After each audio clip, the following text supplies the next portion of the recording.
This is my audience. Everybody wave. Say hi. Okay.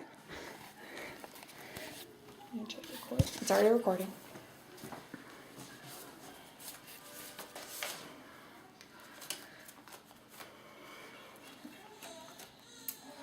How many of you would like to make more money? All of us. Millions more? Yeah. How about the 378 million that Apple's CEO Tim Cook made in 2011? I would even take his $900,000 base pay without the stock compensation.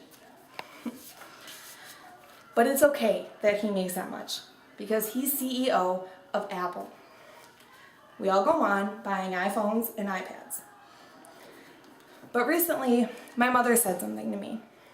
She said, I won't donate to the Red Cross because the CEO makes $900,000. Wait, what? Why is it okay for Apple's CEO to make millions with a base pay of $900,000, but not charity CEOs? The answer is that we need to rethink charitable giving. Instead of restricting charities, we should be promoting their growth. Charities are businesses. They have revenues, expenses, break-even points, investments, and human capital, just like any business and just like Apple does. And in business, we have a principle called ROI, which is return on investment. Business major or not, you all understand this principle. You've all made an investment in your education. You invest tuition, other expenses, money, time, and effort. And you do this for the return. You expect to earn more in the long run, having a degree, and to move into desired careers. But you knew that to get the return, you had to make that initial investment. Well, charities make investments too.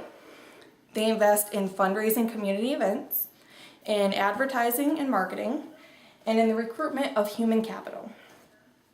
The return is revenue exceeding the costs and employees that can maximize the organization's potential and their ability to meet their mission and vision goals. But we don't like to let that happen. We say things like, our money isn't going to the cause. We have a reaction that if Apple's CEO wants to make $378 million selling products that contribute to childhood obesity, that's fine.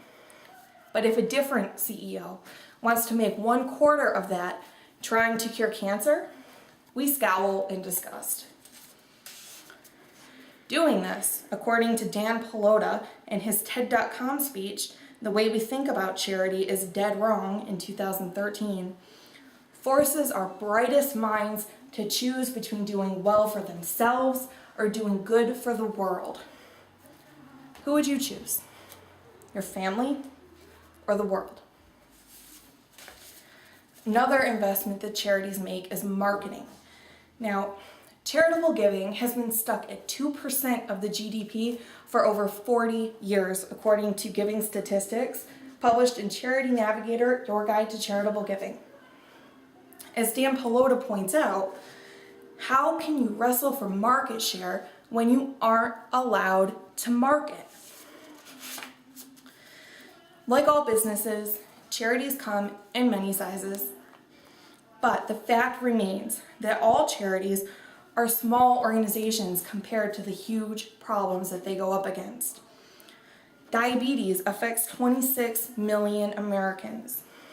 According to the American Cancer Society, 14 million Americans have or have had cancer. According to the U.S. Office of Population Affairs, 1 million Americans have AIDS. And according to Feeding America Hunger Facts, 1 in 6 Americans struggle with hunger. How can these small charities go up against these huge problems when our views about charity suppress their growth and human capital?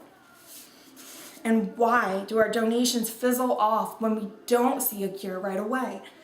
How long should we try to cure cancer before we stop trying? How long should we try to feed the hungry before we stop trying? We can't expect these problems to be solved overnight. When we don't donate, we put charities at risk to close and to stop trying.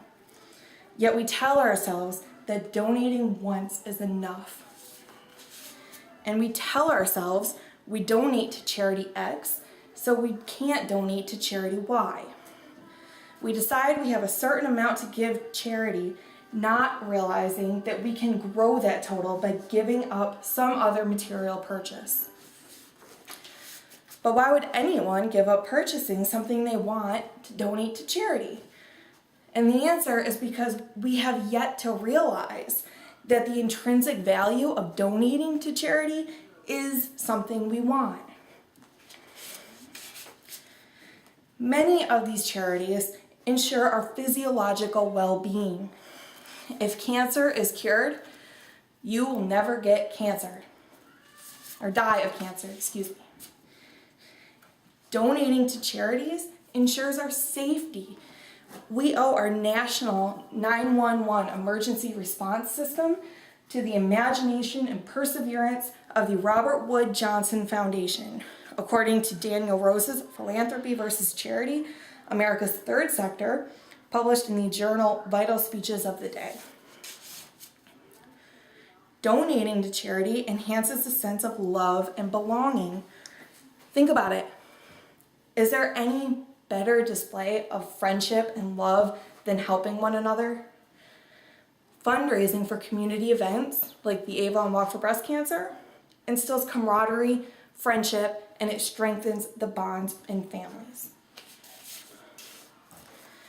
And donating to charity increases your self-esteem. You get looked up to as a philanthropist. You earn respect from others while you're giving respect to others that are less fortunate. And lastly, donating to charity fulfills your need for self-actualization. We must help the needy, the weary, the oppressed to fulfill our sense of morality. We need to rethink charitable giving.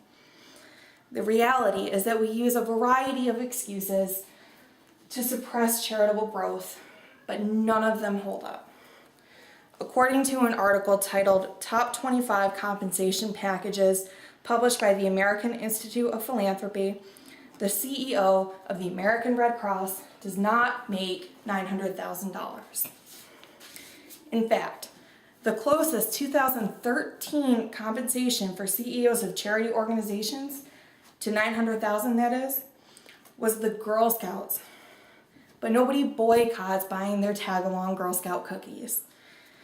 The reality is that we support a near $900,000 CEO compensation package if we get cookies. We scowl if we get brain power to cure cancer. And we admire the CEO at Apple for making 420 times that. We tell ourselves that charitable giving is an option and not an obligation, but we don't realize it's a necessity of our morality and our own human needs. We give investments and salaries a demoralizing label of overhead. Let me explain this. According to Bowman Woods and Should Donors Care About Overhead Costs? Do They Care? Published in the Nonprofit and Voluntary Sector Quarterly Journal in 2006, statistical tests give evidence of an inverse relationship between changes in overhead ratios and changes in giving. It's wrong. According to activist Dan Pelota, too many nonprofits are rewarded for how little they spend, not for what they get done. And that equates frugality with morality. In his words, our generation does not want its epitaph to read, "We kept charity overhead low." We want it to read that we changed the world, and that part of the way we did that was by changing the way we think about these things. Thank you. Any questions? Does anybody have questions? No. Okay, thanks.